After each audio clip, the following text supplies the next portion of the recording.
অতিরিক্ত ঠান্ডা লাগার কারণে মুখে কোনো রুচি নেই।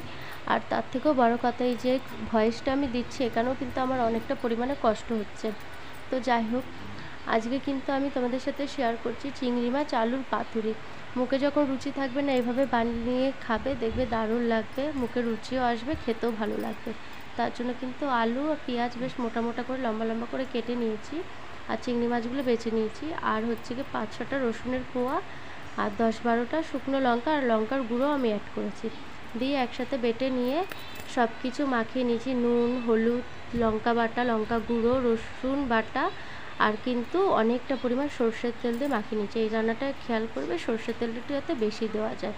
দেখো আমি কিন্তু অনেকটা পরিমাণে সর্ষের তেল দিয়েছি, দিয়ে মিডিয়াম আঁচে ঢেকে ঢেকে ভালো করে যখন আলু আর চিংড়ি মাছটা সেদ্ধ হয়ে এসছে, তখন কিন্তু আমি ধনে পাতাগুলো ছিটিয়ে দিয়ে আঁচটাকে একটু জোরে করে দিয়ে কষিয়ে নামিয়ে দিয়েছি। রেসিপিটা কীরকম লাগলো কমেন্টে জানিও।